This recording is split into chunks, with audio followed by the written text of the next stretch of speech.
Hello mga Kamita World, so share ko lang yung trending ngayon na buko at vanilla ice cream. Guys, trending talaga to.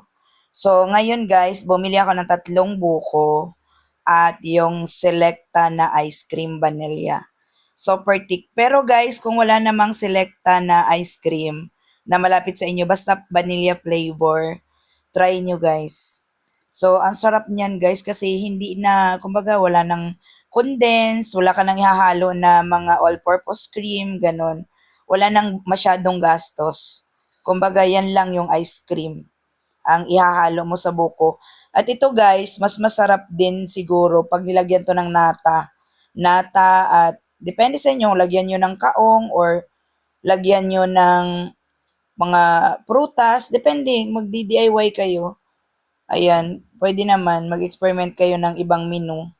So yan, ang dami kong naisip dito pero ito guys, very plain lang kasi wala akong pwedeng ihalo kundi ice cream buko lang. Wala akong nata, wala akong kaong, wala akong fruit cocktail, yan pwede or fresh na fruits na add-on, wala eh.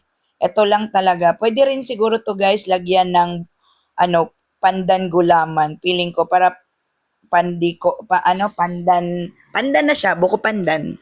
Parang ganun. So, guys, itsura pa lang, ang sarap talaga nung ice cream. Tapos ihahalo mo siya sa buko. So, 'di ba? Feeling ko talaga diyan, guys. Diyos ko, naglalaway na ako, nagugutom na ako habang hinahalo ko 'yan at nagvo-voice over ako. Oh my God, guys, alam nyo ba?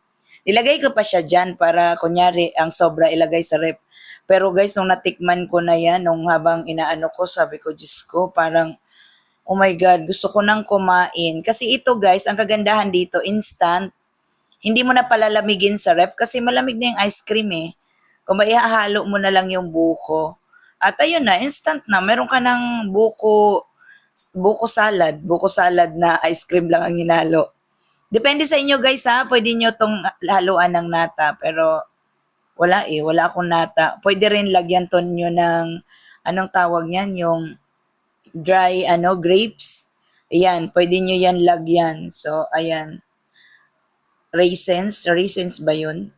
Ayun, pwede nyong lagyan yan para may decor. Tapos add-on kayo ng cheese. Depende sa inyo guys.